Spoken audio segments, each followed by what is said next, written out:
Are we live yet? Oh, there we are. We are live now. Great. Hi. Great. So, Janine, it's so great to have you Oh, today. thank you. Yeah, I mean, I I'm love it. so happy to be here. I know, and you and I met, quite a few months ago, and I Yep. was excited to hear that you are in the Blue Talk book. This is Yes. this is the very first one, but Yes. you are in the second edition, right? Nope. Three. Number three. Okay, Yeah. right. Yeah. Yeah, and so right now what we are doing is we are promoting book 2 and 3 because book one Yes. came out back, I think, in September, and now 2 and 3 we're doing at the same time. So Which I've is never very launched two cool. books at the same time before, but we're gonna make it happen. Yeah, So that's cool. I love it. yeah, and yesterday we were talking to Dr. Marnie, who's in book 2, Yes. and so today we're talking to you, and you're in book 3, which is Yes. awesome. So that's Yeah. so exciting. But the Blue Talk book is all about business, life, and universe. So what Mhm. it's about is a mixture of TEDx with Chicken Soup for the Soul stories. And- Exactly. exactly. And so, Janine, I'd love to know, why did you want to be a part of the Blue Talk book? I just thought it was a great opportunity. I've been meaning to write a book. I've actually been working on a book for quite some time, and I was like, you know what? I can write a short chapter. The book I'm working on is taking me longer than I expected, but I can write a short chapter. So I was like, yeah, let's take this opportunity and run with it. And I love the concept that Corey has come up with, the business, life, and universe. It just basically encompasses everything. And it talks about everything that should and needs to be talked about in life, which I find a lot of people avoid. So I really think it's going to be helpful to so many people when they read the book and they see what everybody's different experiences have been and how it's made people who they are. And I think that's amazing. So yeah, I'm excited to be a part of it. I know. I'm so excited to have you a part of it. When I found out you're part of the book, I was like, yes, awesome. Granine's in the book. I can't wait to hear what the story is all about. So, Yeah. okay. So share with us, like, what is your chapter about? Um, I struggled with what to write. And for some reason, I got hung up on writing about anxiety, and because so many people suffer from anxiety, including myself and my husband and my kids and everybody I know pretty much suffers with it, whether they know it or not. And I got hung up on that. And then I started thinking about it and going, you know what? I need to relate that to a story of something that I grew up with. And so then I came up with the idea to write about my grandfather, which then I was like, as I started writing it, I was like, oh my God, I learned so much more from him than I even imagined. Like, I already knew some of the stuff I learned, but then when I started writing it, I went, oh wow, I learned this too. And it was really the now part that really got me. It was like, oh my gosh, I never really thought of it, that I learned living in the now from him. And that wasn't something that he chose necessarily, but something he had to do because of his circumstances. But yeah, it was amazing. It was like an aha moment for me, basically. But my grandfather was blind, and from when I was 6 all the way up until he passed away. And when you're blind, you gotta live in the now to get from one place to the other, to do things. There's no going into the future or the past that much. You really just have to live in the now. And I didn't really realize that until I started writing it. So hence the title of my chapter and what it's about. So yeah. And I tied in the anxiety, and I tied in the pandemic into my chapter. Well, that's a big part of all of our lives right now. But I love how you tied your grandfather into it. I have some very special memories of my grandfather. In fact, I actually believe that my grandpa was the strongest male figure in my life. Right? I thought, if I look back into my life and I see about the different men that are in my life, like whether it's my ex-husband or my stepfather or my father, or my grandfather was probably the strongest male, like the strongest positive male influence besides my dad. Yeah. My dad's grandfather was the most interactive with me growing up. My mother's father, my other grandfather, he was very, well, he had 5 children, so he wasn't able to be as interactive, but I always admired him. He was just such a kind-hearted man. Both of my grandfathers were very kind-hearted men, and so was my father. So, and of course, my father got that from his dad. So it was just really cool to be able to write about somebody that I've admired my entire life. And those were the men in my life that shaped me. And it was really cool to write about them and give them that kudos that they deserved. And yeah, it was really neat. Of course, I didn't write about the other 2, but I wrote about my one grandfather. But maybe I'll write about the others next time. Next chapter. Or in your new book. Yeah, yes, exactly. Which I've got 3 in the works. I know, because we've been working together on that. I know. I'm excited about your books that you've got coming out. And yes, I know I am too. Yeah, exactly. No, I mean, it's interesting when you talk about, grandfather and what we've learned from them, because, I still remember my grandpa teaching me how to sew on a sewing machine. I remember my grandpa teaching me how to cut, with my scissors. I'm left-handed. And so, yeah, for me, it's more difficult to use scissors, right? Because they're always made for right-handed people, not for left-handed people. And oh yeah, exactly. I remember being at my grandparents' place and, teaching, or my grandpa, teaching us how to make pierogies, right? Grandma and grandpa doing that. Like, we always did that together, right? We had so many great memories of things that we did together. I'll never forget too, one day we found some cats because we lived on a farm. And so at the end of my driveway, someone had dropped off 3 little kittens. And so I brought them home and brought them to my grandma's house because we lived right across the driveway from my grandparent. And so I brought these kittens home and I said to my grandma, can we keep them? And I knew my mom would probably say no. So that's why I went to my grandma first. Yeah. The things we do as kids. Yeah, right? Your grandma and grandpa always say yes, right? Exactly. Mom and dad say no. Grandma and grandpa always say yes. Yeah. So, but one day my grandpa and I, we went into the garage and we made them a cat house. So, here we are cutting boards and nailing them together and, putting the carpet on them and all this stuff. And I have such strong memories of my grandpa being my teacher. Yeah. Yeah, I know. My grandfather was my teacher all the time. My grandfather was a carpenter, and he, even though when he went blind, he still taught me to hammer. He still taught me how to frame a building. Like when he was blind, he built my parents' greenhouse in their backyard, and he also built the shed in their backyard. And he was blind. And he was instructing his wife how to do things, and he was doing things himself, and he was, directing people and telling people how to do things. And it was amazing to watch, like, watching that and knowing that, he couldn't see what he was doing, but he was still doing it. And somebody said to me once, if I ever went blind, if I would stop doing photography. I'm like, no, I'd still do photography. It may not come out great, but I would still take a camera and still take pictures because I love it. Right. So, it's, that's what my grandfather taught me, is never to stop or allow those things to stop you from doing anything. And I mean, it really should teach everybody a lesson because, really a lot of us are capable of doing stuff, and it's our mind that stops us from doing it. Whereas in his case, he had a good excuse for stopping and not building something or not hammering something or whatever. But yeah, he taught me not to ever let anything stand in your way. And I think that was the biggest lesson I learned. But yeah, like I said, as I started writing the chapter, I went, oh my gosh, it was now. We were living in the now.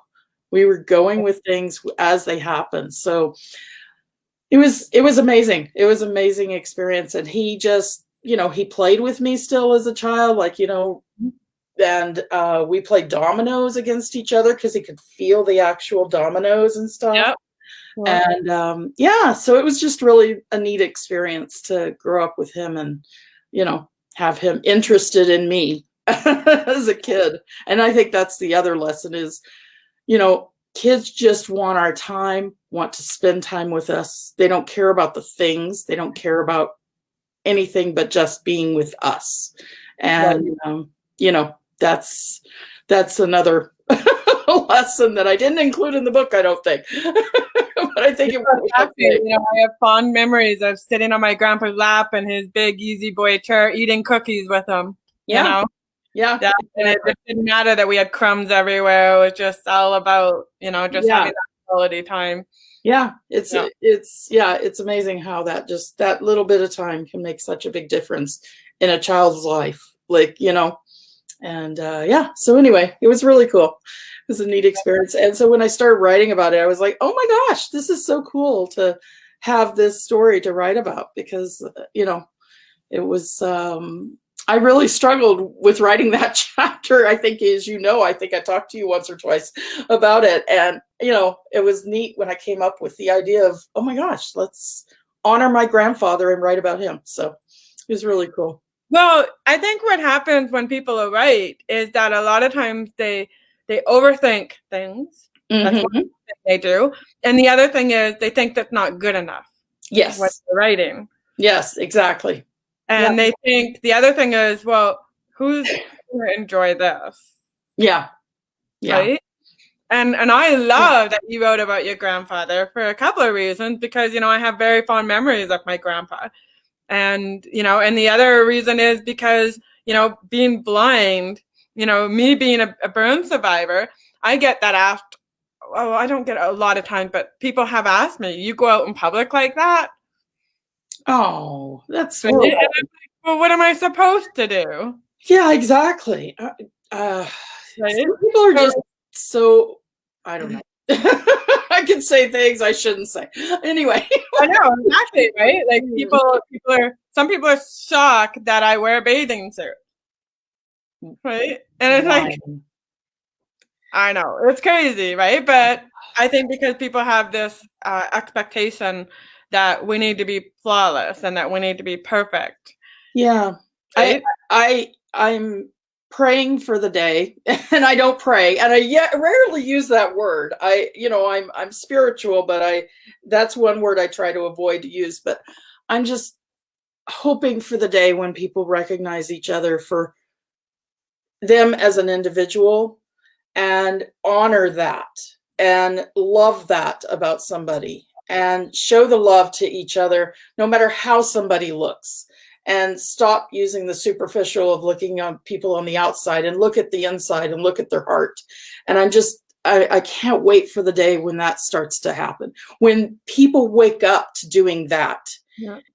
Because it's so heartbreaking to see what's going on in the world and know that there are some really good people that are being, harassed or whatever. And, it's just mind blowing how some people just think that's okay.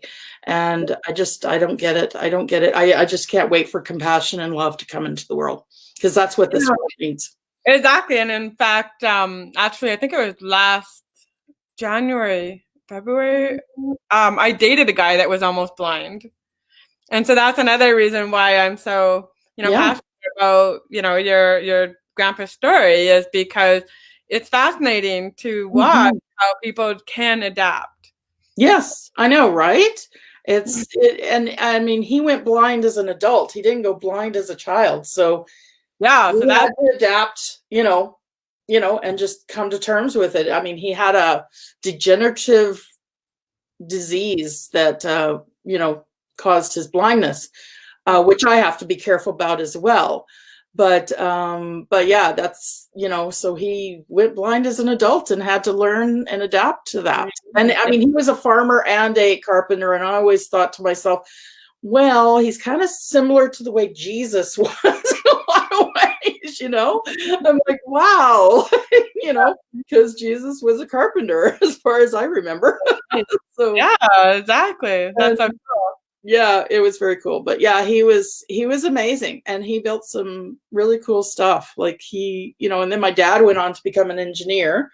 So that was really cool. And so, yeah, so It was That's neat. Yeah. I can't wait to read your story again. Yeah, And well, thanks. for those of you who are just joining, we are talking about the bLU Talks book. See if I can do this right. I know, right? This is the first version, and right now we are promoting book 2 and book 3 because we're going to be launching them both at the same time. And so at the back you can see there's about 20, I think there's about 20 or 30 authors on here. I'm in book 1 actually.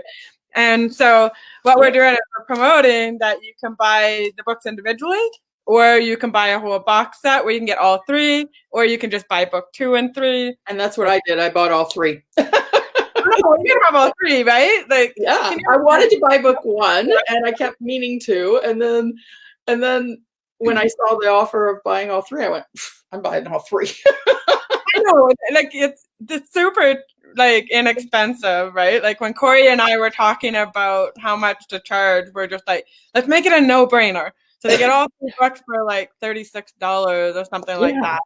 Yeah, and doesn't the proceeds go to charity of some of the proceeds, definitely go to a couple different charities, and so awesome. So it's really cool. I love that. I love that. I know. We love supporting charities and love supporting people and their stories. And, I believe too with COVID, a lot of us are really being, bombarded with so many negative messages. And the bLU Talk book is going to be that inspirational book that's going to help you get through life and, feel amazing. Yeah. Definitely. Even my chapter includes how to ground, teaching people how to ground, because it's something people don't realize they need to do. I even forget to do it. Yeah. There's days when I'm like, oh, and I'm like, oh, I need to ground. I know yesterday was one of those days for me where I did all my work first thing in the morning, and then in the afternoon I couldn't do nothing. I was just not feeling good at all. Yeah. And I laid in the sun on my bed, right? Because we don't get a lot of sun here. So finally I got some sunlight. And, but yeah, it's interesting how the whole COVID thing is really affecting all of us. Yeah. Yeah. So I don't know. My older son was saying he was kind of going stir crazy in the house. I'm like, well, go outside and walk, go to 7-Eleven, get outside. And so it's just, we're handling it better than most people though over here. I don't know. I think we were made for it. So well, I'm in quarantine right now because I went out of the country. So I know. I know. You're 14. How many days in are you? I think I'm on day 6. So you're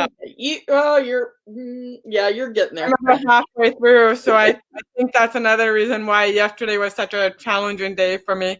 So but that's okay, right? I know that it's just a temporary thing, and today's already a way better day. Yeah.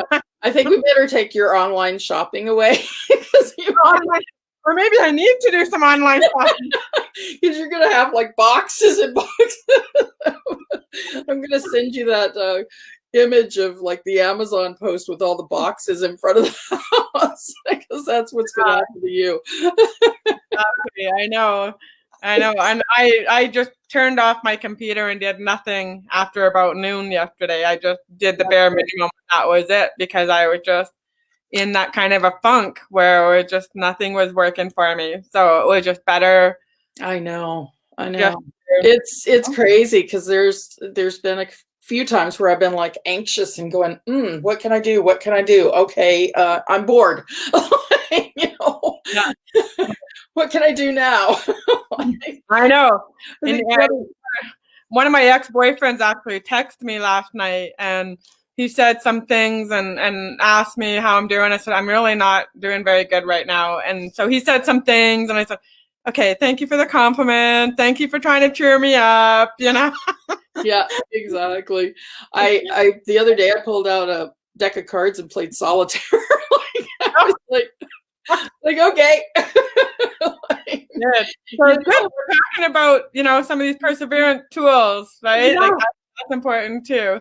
Exactly. So next time what I'm going to do is I'm going to pull out the bLU Talk book and start reading some more inspirational stories. So yeah, I think I need to make cleaning one of my inspirational tools to get the house clean so that I have a clean house all the time.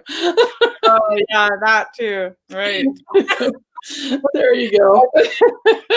Janine, do you have any final words you want to share with everybody? No, I just think everybody should run out and grab one of the bLU Talks books, because I mean, not only are you learning so much, but you're also it's also going to charity. So a lot of, some of the proceeds. So I think it's amazing thing. It's kind of like chicken soul for the soup, like you said. And, it's a mixture of everybody's experience. And I just think that it was a great opportunity. And I think it's a great compilation of authors that really helps people to learn from one another. And that's what we need. We need to start learning from one another and growing and, showing compassion and love.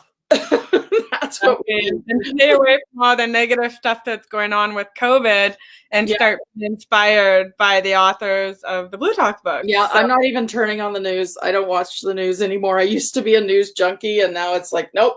My husband watches the news still, and I'll even say to him, this is too negative. Turn it off. Like, nothing positive is coming out of this. Exactly. Well, thank you so much, Janine. I'm so glad that you and I were able to chat today. Yes. And I want to encourage everybody that go to the bluetalkbook.com, where you can buy the second and the third edition. And you can buy one or both or whatever. And there's like, how many? Oh, geez. There's, I think, 30 authors in the second one and 40 in the third one. And so, yes, you will be inspired. There's so many incredible stories in the book. And Janine's story is in there about the lessons she learned from her blind grandfather. Can you imagine? I cannot imagine what that would be like to be a farmer and a carpenter doing it blind. I know, right? He always had to have somebody there to kind of help and guide him, but he still did it. That's incredible. It didn't stop him. I mean, he was hammering a nail blind, and I was like watching him with awe as a child. He must have had lots of bruises. Well, he would take his other hand away, and get the nail started a little bit, and then take his hand away, and then just go to town. Oh my God, that's so funny. Good for him. Yeah. I come from a family of carpenters also, so you know what that's all about. Yeah, it was crazy, but it was very cool to watch. That's awesome. Okay, thank you, Janine, and thank you, everybody else. Kelly, and thank you for this opportunity, and big thanks to Corey for compiling this. I know Corey is an amazing guy. So Corey Poirier. Yes. Picture on the back? No, his picture's not on the back of this one. But Corey is the one who compiled the book. So he's the one that got all the authors together, and he's the one that started the bLU Talk brand, which is the business, life, and universe. And so it's just an awesome movement. That's what I was looking for. That's the word movement. It is. I mean, it really is a movement. Like, and the authors that he's getting, that are already established is amazing. I was so excited when I saw James with the, Celestine Prophecies on there, and, all these other authors that Les Brown, I think he interviewed, didn't he? Yes, he did. In our Amplify Your Messages Summit, we interviewed Les Brown, we interviewed Kevin Harrington, James Redfield, and we're doing another one in February. So he hasn't told me what the lineup of speakers are yet. So I'm waiting to hear who they're going to be. So thank you for being so amazing and getting these books out there as well. You've been amazing. So thank you, and thank you for sharing your story and being willing to be brave and vulnerable. A lot of people aren't willing to be there, and you are. Yes. And so thank you for doing that. That's so awesome. It inspires so many people. Oh, thank you. You too, definitely. Okay, thank you guys. Okay. Go to bluetalksbook.com where you can order the books. Thank you.